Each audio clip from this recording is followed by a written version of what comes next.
Welcome back to the channel. Hope you're doing well. Hope you're enjoying the content. We're now over 1,000. Get in. Road to 2K. No, listen, please, if you like the content, please like and subscribe. Ting! Do us a favour and click that button. Or give us a thumbs up. Or give us a comment. Whatever. Thanks to everyone who commented in the last video. Yeah, really good to get over that 1,000 subscribers. In your face, rhubarb cars. No, I'm only messing, Dan. All good, all good. So, an interesting day today I've had. And I just thought I would update you on my interesting day. So, I bought a car. Sold a car. I was going to tell you exactly what I've bought.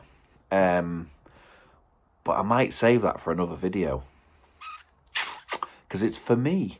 So in the last video, I talked about potentially going to do a thing. Well, I've done that thing. I have made a purchase for myself to enjoy, to mess around with, to go to certain car meets, etc. Join certain car clubs, which will all be revealed shortly. Yeah, just something I've always wanted, really, and I've never got round to having. I've mentioned the Lotuses before, did want another Lotus, but I've had two of them. So I thought, this is a very different, affordable dream car for many, many different reasons. One will pull on your heartstrings a little bit because my 88-year-old father had one of these, and it's probably the car that he always talks about. I think in your life, and by the way, correct me if I'm wrong in the comments, but in your life, you're probably going to have one or two cars that mean the world to you. Even when you've sold them, you regret selling them, you regret doing whatever you did with them, you wish you'd kept them. Sometimes, you know, like my Lotus, for instance, circumstance at the time was having my first daughter, and that's the only car I dailied that thing, right? So I had to get rid of it. So circumstances in my life at that point, I couldn't afford to keep it. I couldn't afford to run, you know, two cars for me and the wife's as well. So at the time, so things change, don't they? But I think, going back to my original point, I think in your life, you know, 1, 2, maybe even 3 different cars or whatever, that they'll always have like a special place in your heart, I think. So I think this type of car was definitely that for my dad. I've always wanted one, and like I said, never got round to getting one. And I think this might be my one. We're going to find out. Yeah, we're going to see. I might have it for a week and go, yeah, sod this. I don't think so, but let's see. Let's see how it all unfolds. So I'm not going to tell you that just yet, because that will be a completely separate video. Going to get it, picking it up, etc. So let's talk about the car I've just sold. I'm going to call it the Uber Mini. Yeah, my personal car that I've been running around in for, how long have I had it? Probably just short of a year. Brilliant car. Yeah, brilliant little car. Just don't need it anymore. Why has this come about? Because of my daughter's Fiat 500, believe it or not. So, what's happened? Got my daughter's Fiat 500. She hasn't passed the test because she's only just started learning. So the car's just sat on the drive. So I thought, well, what about... So in the family, if you like, on my drive right now for my personal cars, we've got the red Mini, we've got a B-Class Mercedes, and we've got my daughter's Fiat 500. So 3 cars. We don't really need 3 cars. Oh, and then obviously I've just bought this other thing. So that's 4 cars. So we don't need 4 cars. So I thought I'll get rid of the Mini, and my wife doesn't really like driving the Mercedes to her work because the car park's really tight, etc. So, and she really likes the daughter's Fiat 500. But here's the thing: she doesn't want to drive the daughter's Fiat 500 because she doesn't want to scratch it. I kind of get it. You know, if she scratched it, her life wouldn't be worth living, would it? So I have the responsibility of driving the Fiat 500, just for the moment, while I sort myself out, because I've not got this other car yet. So right now, as it stands, the Mini's just gone, right? So we've got the Fiat 500 and we've got the Mercedes. So I'm going to drive the Fiat 500 for a few days until I get another sale car, and then I'll just bomb around in that for a bit, because I'm in between. But the actual plan now is to get the wife a Fiat 500 as well, because she loves it. So that'll be 2 Fiat 500s on the drive, and then I'll drive the Merc, and then we've got my additional car as well. So that's the plan.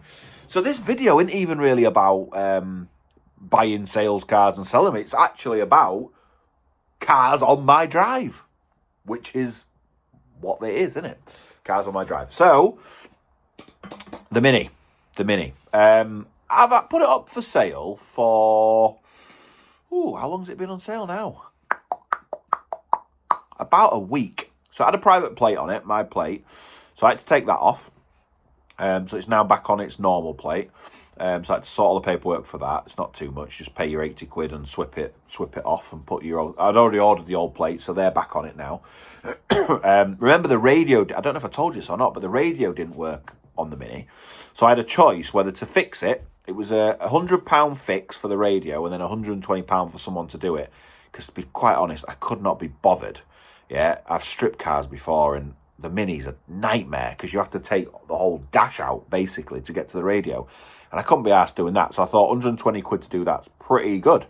However, I didn't do any of that. What I thought I'd do is just reduce the car by 200 quid. So I was going to... It was a 14 plate on a 63.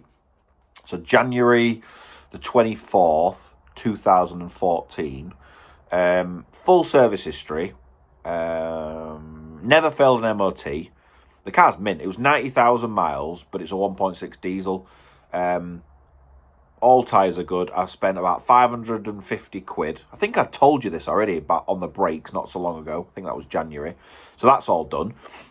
Listen, the car was mint. So I'm selling it just really because my wife wants to drive a Fiat 500 and my new thing coming in. So that's gone anyway. So let me tell you about it, because I keep saying let me tell you about it. It's been on sale for about a week. I put it on Auto Trader, I put it on Gumtree, and I also put it on eBay. So that's probably the most I've spent on advertising one car, probably ever actually. I normally just do one of the outlets.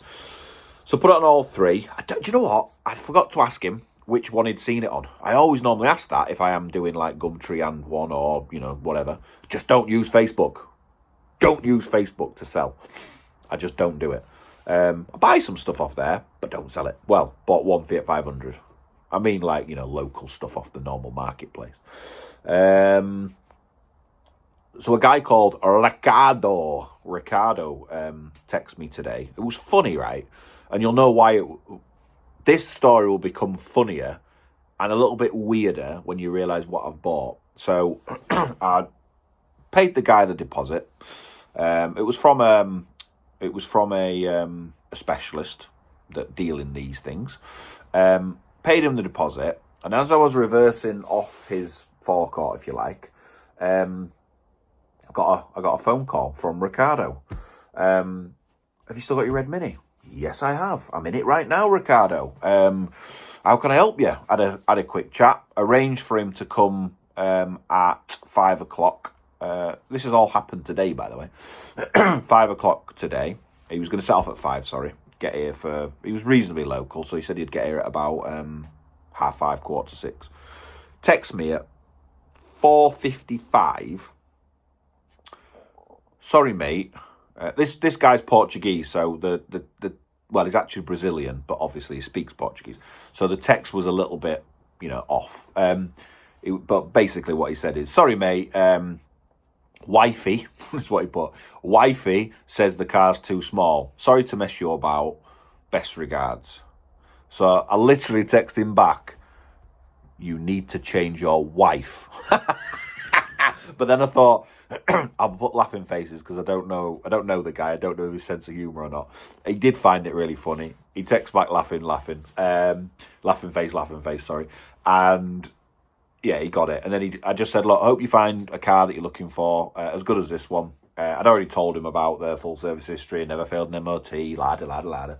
And I didn't text him back after that, so that was it. And then at about, what time would it have been? Probably about 10 to 6. He texts me again saying, it's okay. Have you still got the car? I've basically, I've got the wife to agree. I was like, yes, mate, still got the car. I've got someone to come and look at it tomorrow.